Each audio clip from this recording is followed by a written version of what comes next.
નમસ્કાર વિદ્યાર્થી મિત્રો, વોલિન બોક્સની આ યુટ્યુબ ચેનલમાં તમારું હાર્દિક સ્વાગત છે. ડેલી 5 અંતર્ગત આપણે આજે સામાન્ય વિજ્ઞાનના 5 સવાલ જે પૂછાયેલા છે અને એક્ઝામની દ્રષ્ટિએ ખૂબ અગત્યના છે એવા શબ્દો અને પ્રશ્નોની ચર્ચા આજે લઈને ઉપસ્થિત થયા છીએ. તો સામાન્ય વિજ્ઞાનના સવાલ તરફ આપણે આગળ વધીએ. સવાલ પહેલો છે કે માનવના જઠરમાં કુદરતી રીતે કયો એસિડ ઉપલબ્ધ હોય છે. તો પહેલાં તો એ આપણે મનમાં સેટ રાખીએ કે ભાઈ માનવના જઠરમાં, જઠર છે એ પાચન તંત્રનું અંગ છે. પાચન તંત્રમાં કયો એસિડ ઉપલબ્ધ હોય છે? બરાબર. તો એસિડ કયો ઉપલબ્ધ હોય છે? તો જવાબ આવે છે હાઇડ્રોક્લોરિક એસિડ, જેનું અણુસૂત્ર છે કેપિટલ H, કેપિટલ C અને સ્મોલ l, જેનું નામ છે હાઇડ્રોક્લોરિક એસિડ. હવે જ્યારે ખોરાક છે એ જઠરની અંદર પહોંચે છે ત્યારે જઠરની દિવાલમાંથી જઠર રસ સ્ત્રવે છે, જઠર રસ નીકળે છે. આ જઠર રસની અંદર 3 વસ્તુ હોય છે.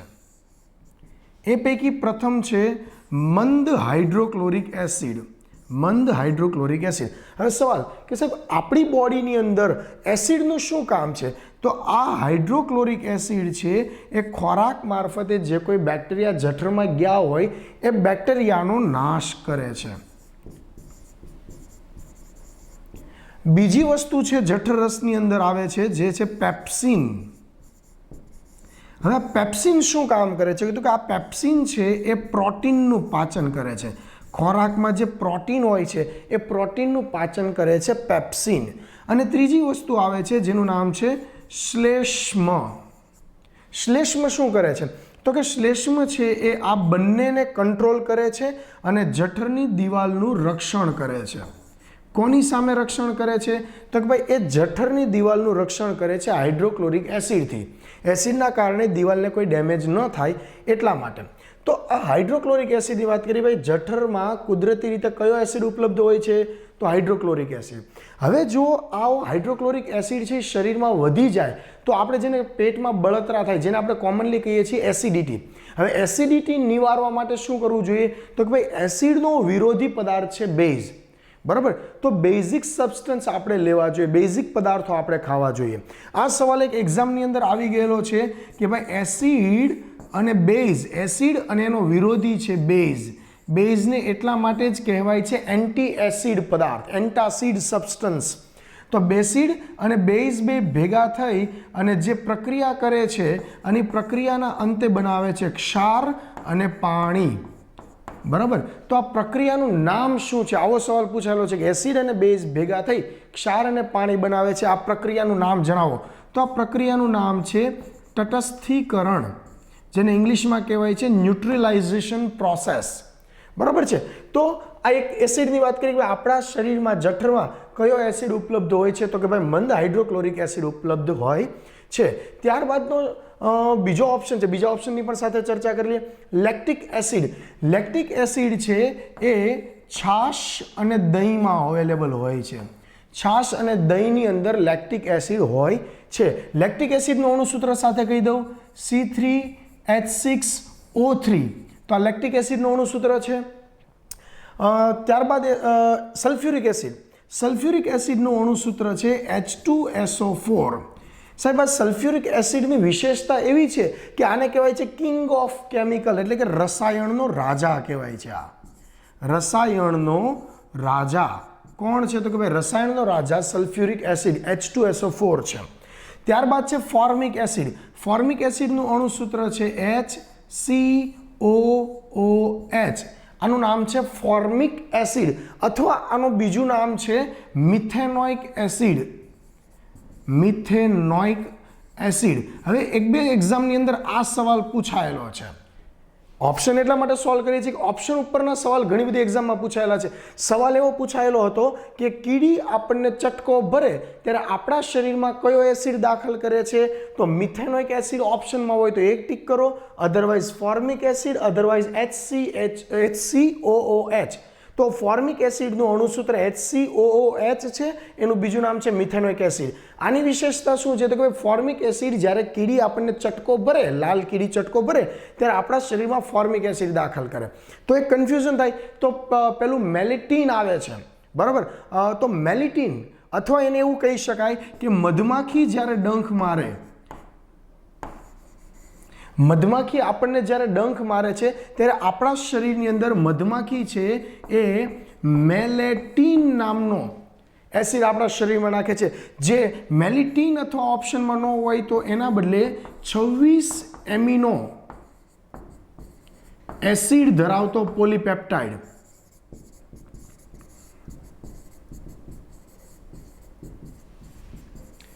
ફરી વાર કહું છું, જો મધમાખી આપણને ડંખ મારે તો મધમાખી આપણને ડંખ મારે ત્યારે આપણા શરીરની અંદર એ શું નાખે છે તો કે મેલિટીન નામનો પદાર્થ નાખે છે. એ એક વિષ છે, એક પ્રકારનો એસિડ છે. તો એ મેલિટીન ઓપ્શન ન હોય તો મેલેટીનનું બીજું નામ છે 26 એમિનો એસિડ ધરાવતો પોલીપેપ્ટાઇડ છે, એને શોર્ટમાં કહેવાય છે મેલેટીન. યાદ રહે, મેલેનિન નહીં, મેલેનિન ચામડીના રંગ માટે જવાબદાર છે. હું વાત મેલેનિનની નથી કરતો, મેલિટીનની કરું છું. તો વાત કરતા હતા આપણે ફોર્મિક એસિડ ક્યાં, તો કે HCOOH, જે કીડી આપણને ડંખ મારે ત્યારે આપણા શરીરની અંદર આ ફોર્મિક એસિડ દાખલ કરે છે. તો આપણે અત્યારનો અહીંયા આપણો જવાબ રહેશે હાઇડ્રોક્લોરિક એસિડ. ત્યારબાદ બીજો સવાલ છે કે સંગીતના સાધન બનાવવા માટે કઈ ધાતુ વપરાય છે. તો પહેલો ઓપ્શન છે સ્ટીલ. દરેક ઓપ્શનની ચર્ચા કરી લઈએ. સ્ટીલ છે એ શેમાંથી બને છે તો કે ભાઈ આયર્ન, એફીની સંજ્ઞા, આયર્નની સંજ્ઞા છે એફી, અને કાર્બન ભેગો થાય તો એ સ્ટીલ બનશે. સાહેબ, આ સ્ટીલ અને સ્ટેનલેસ સ્ટીલ બે વસ્તુ અલગ છે. આજે જો હું ખાલી સ્ટીલ કહું તો એ લોખંડ અને કાર્બનનું મિશ્રણ છે. જો સ્ટેનલેસ સ્ટીલની વાત કરું તો સ્ટેનલેસ સ્ટીલ છે એ 3 વસ્તુનું મિશ્રણ છે. પહેલું છે આયર્ન, બીજું છે ક્રોમિયમ અને ત્રીજું છે નિકલ. આ 3 વસ્તુ ભેગી કરો તો સ્ટેનલેસ સ્ટીલ બને, પણ ખાલી આયર્ન અને કાર્બન ભેગું કરો તો સ્ટીલ બને.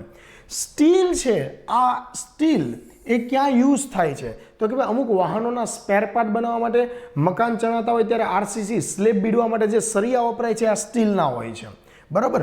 સ્ટેનલેસ સ્ટીલ ક્યાં વપરાય છે? સ્ટેનલેસ સ્ટીલ ઉપર કોઈ દી કાટ લાગતો નથી. વાઢકાપના સાધનો છે એ સ્ટેનલેસ સ્ટીલમાંથી બનાવવામાં આવે છે.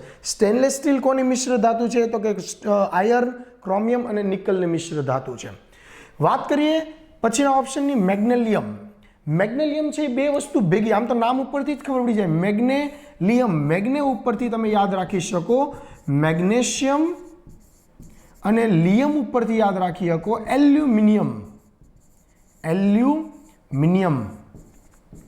હવે સમજો કે મેગ્નેલિયમનો ઉપયોગ ક્યાં છે. આનો ઉપયોગ મેં કીધો કે ભાઈ સ્ટીલ ક્યાં વપરાય છે તો કે વાહનોના અમુક સ્પેર પાર્ટ બનાવવા માટે, મકાનની અંદર સળિયા બનાવવા માટે. સ્ટેનલેસ સ્ટીલનો ઉપયોગ ક્યાં થાય છે તો કે વાઢકાપના સાધનો બનાવવા માટે. મેગ્નેલિયમનો ઉપયોગ ક્યાં થાય છે તો કે મેગ્નેલિયમનો ઉપયોગ થાય છે વૈજ્ઞાનિક તુલા બનાવવા માટે. વૈજ્ઞાનિક તુલા બનાવવા માટે.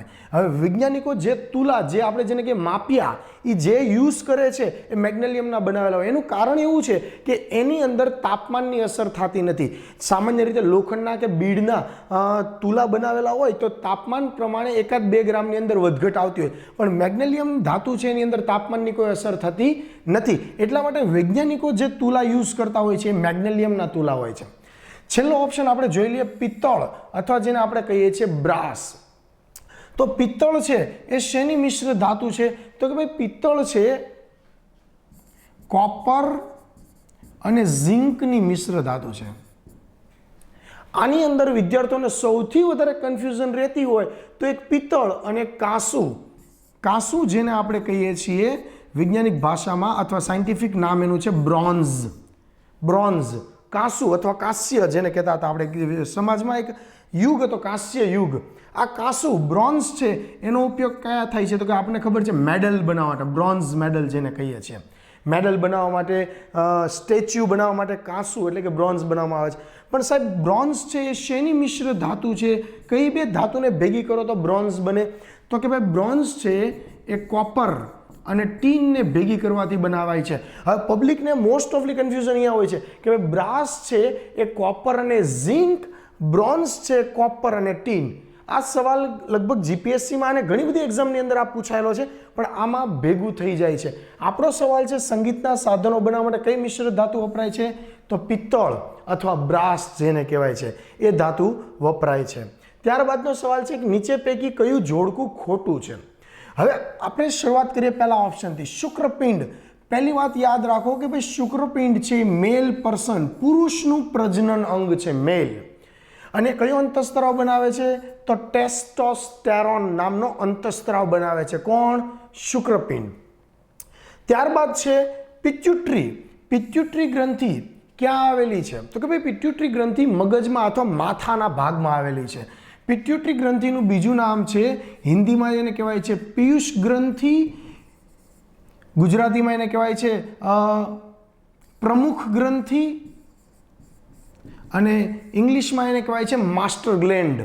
બરાબર, પ્રમુખ ગ્રંથિ છે કે જે બધી ગ્રંથિઓને કંટ્રોલ કરે છે, અથવા તમે એવું કહી શકો કે શરીરની અંદર GH બનાવે છે. GH એટલે કે ગ્રોથ હોર્મોન્સ. એટલે આ જોડકું અહીંયા ખોટું પડી ગયું. જો કયું જોડકું ખોટું છે તો આપણો જવાબ આ આવશે. પિટ્યુટરી ગ્રંથિ છે એ GH ગ્રોથ હોર્મોન્સ બનાવે છે. આપણને આપ્યું છે ઇસ્ટ્રોજન, તો હવે ઇસ્ટ્રોજનની પણ ચર્ચા કરી લઈએ. ઇસ્ટ્રોજન છે એ ફિમેલ એટલે કે માદા એટલે કે સ્ત્રીનું પ્રજનન તંત્રમાંથી નીકળતો અંતઃસ્ત્રાવ તો ઇસ્ટ્રોજન, અને બીજો એક છે પ્રોજેસ્ટ્રોન. તો આ બે અંતઃસ્ત્રાવ છે માદામાંથી નીકળે છે, ઇસ્ટ્રોજન અને પ્રોજેસ્ટ્રોન. બરાબર, અને એ અંતઃસ્ત્રાવ કઈ ગ્રંથિમાંથી નીકળે છે? તો કે ભાઈ પ્રોજેસ્ટ્રોન અને ઇસ્ટ્રોજન અંડપિંડમાંથી સ્ત્રવે છે. અંડપિંડમાંથી કયા બે અંતઃસ્ત્રાવ નીકળે છે? તો કે ઇસ્ટ્રોજન અને પ્રોજેસ્ટ્રોન. જ્યારે શુક્રપિંડ જે પુરુષનું પ્રજનન અંગ છે એમાંથી માત્ર એક જ ટેસ્ટોસ્ટેરોન અંતઃસ્ત્રાવ નીકળે છે. ત્યારબાદનો ઓપ્શનની ચર્ચા કરી લઈએ. જવાબ તો આપણો પિટ્યુટરી ગ્રંથિ છે, પણ સાથે થોડી વધારે ચર્ચા કરીએ. સ્વાદુપિંડ. સ્વાદુપિંડમાંથી ઇન્સ્યુલિન નીકળે છે. આ ઇન્સ્યુલિન છે ખૂબ અગત્યનું છે. ઇન્સ્યુલિન છે એ શર્કરાનું પાચન કરે છે, શર્કરાનું પાચન કરે છે. જે ડાયાબિટીસ માટે રિસ્પોન્સિબલ છે એ આ છે. સ્વાદુપિંડમાંથી ઇન્સ્યુલિન વધારે બને તો ડાયાબિટીસ ઘટી જાય, કારણ કે ઇન્સ્યુલિન છે એ શર્કરાનું બધું પાચન કરી જાય તો ડાયાબિટીસ ઘટી જાય. જો સ્વાદુપિંડમાંથી ઇન્સ્યુલિન ઓછો બને તો રુધિર અને મૂત્રની અંદર શર્કરા વધી જાય તો ડાયાબિટીસ વધી ગયું આપણે કહીએ છીએ. ઇન શોર્ટ, સ્વાદુપિંડ છે ઇન્સ્યુલિન બનાવે છે, એ ઇન્સ્યુલિન છે એ શર્કરાનું પાચન કરે છે. આ કરેક્ટ છે જોડકું. ત્યારબાદ છે એડ્રિનલ. એડ્રિનલ ગ્રંથિ ક્યાં આવેલી છે? તો કે ભાઈ એડ્રિનલ ગ્રંથિ છે કિડનીની ઉપરના ભાગે આવેલી છે. ધારો કે આ આપણી કોઈ કિડની છે, આ કિડનીના ઉપરના ભાગે અહીંયા એડ્રિનલ ગ્રંથિ આવેલી છે. એડ્રિનલ ગ્રંથિ છે કોર્ટિસોલ બનાવે છે. આ કોર્ટિસોલ છે એક પ્રકારનો સ્ટીરોઇડ છે. એકમાત્ર ગ્રંથિ જે do or dye or flu ઓર ફ્લાઇટની સિચ્યુએશનમાં, ઇમરજન્સી સિચ્યુએશનમાં એડ્રિનલ ગ્રંથિમાંથી સ્ત્રાવ નીકળે છે. અલબત્ત એ પણ જોડકું સાચું છે. આપણે કયું જોડકું ખોટું છે? તો આ જોડકું ખોટું છે, કારણ કે પિટ્યુટરી ગ્રંથિની અંદરથી ગ્રોથ હોર્મોન્સ, વૃદ્ધિ પ્રેરક અંતઃસ્ત્રાવો, જેનું ગુજરાતી છે GH એટલે વૃદ્ધિ પ્રેરક અંતઃસ્ત્રાવો પેદા થાય છે. એટલે એક જોડકું ત્યાં ખોટું છે. કાર્બનથી બનેલો પદાર્થ નીચે પૈકી કયો નથી? હવે જુઓ, કાર્બન એકમાત્ર તત્વ પૃથ્વી ઉપર એવું છે કે જે કેટેનેશનનો ગુણધર્મ ધરાવે છે. હવે સવાલ આવ્યો કેટેનેશન એટલે શું? કાર્બન સાથે એક કાર્બન હોય તો એ અન્ય કેટલા બધા કાર્બન સાથે જોડાઈ અને લાંબી શૃંખલા બનાવી શકે છે. અન્ય કોઈ તત્વ આટલી મજબૂતાઈથી અને આટલા બધા કાર્બનની જેમ આટલા બધા તત્વો લાઇનમાં જોડાઈ અને શૃંખલા બનાવી શકતું નથી. તો કાર્બનના આ ગુણધર્મને કેટેનેશન કહેવાય છે. કેટેનેશન એ કોઈ વસ્તુ નથી, એનો ગુણધર્મ દર્શાવે છે. એક કાર્બન અસંખ્ય કાર્બન સાથે જોડાઈ શકે છે. અને કાર્બનના જુદા જુદા સ્વરૂપ છે. કોલસો, ગ્રેફાઇટ, હીરો, આ બધા કાર્બનના સ્વરૂપો છે. તો આપણો સવાલ શું છે? કાર્બનનો બનેલો નથી. તો ચાંદી છે એ કાર્બનનું બનેલું નથી. વાત કરીએ કે ભાઈ કાર્બનની આટલી બધી વસ્તુ બને છે એટલા માટે કાર્બનને કહેવાય છે બહુરૂપિયો અથવા બહુરૂપી, અથવા એને બીજી ભાષામાં કે અથવા કોઈ બુકની અંદર એવું લખે છે કઈ વસ્તુ અપર રૂપ ધરાવે છે. અપર રૂપ એટલે વધારે રૂપ, એક કરતાં વધારે સ્વરૂપમાં મળી આવે તો એવા કાર્બનને આપણે અપરરૂપી કાર્બન અથવા બહુરૂપી કહીએ છીએ. બરાબર. કાર્બન જેવો એક બીજો પદાર્થ છે સલ્ફર. સલ્ફર પણ 3 સ્વરૂપમાં મળી આવે છે. પણ યાદ રાખજો કે સલ્ફર છે કેટેનેશન જેટલો ગુણધર્મ, કાર્બનના કેટેનેશન જેટલો ગુણધર્મ ધરાવતો નથી. કાર્બન એકમાત્ર એવું તત્વ છે કે અનંત સુધી કેટલા બધા કાર્બન સાથે જોડાઈ શકે, સલ્ફર જોડાઈ શકતું નથી. હા, 5, 7, 8 સુધીની એની કેપેસિટી છે. અનંત તો નથી જ, બરાબર. તો સલ્ફરના જુદા જુદા રૂપોની પણ ચર્ચા કરી લઈએ. મોનોક્લિનિક સલ્ફર, જેનું બીજું નામ છે ગુજરાતીમાં એને કહેવાય છે સોયાકાર સલ્ફર. બીજું એનું સ્વરૂપ છે રોહોમ્બિક સલ્ફર. રોહોમ્બિક સલ્ફર. રોહોમ્બિક સલ્ફરનું ગુજરાતી બીજું નામ છે અષ્ટફલકીય સલ્ફર, બરાબર. ત્રીજું છે ક્રાઉન સલ્ફર. ક્રાઉન એટલે મુગટ, એટલે ખબર પડી જાય કે આ સલ્ફરનું ત્રીજું સ્વરૂપ છે મુગટ જેવા આકારનું હશે.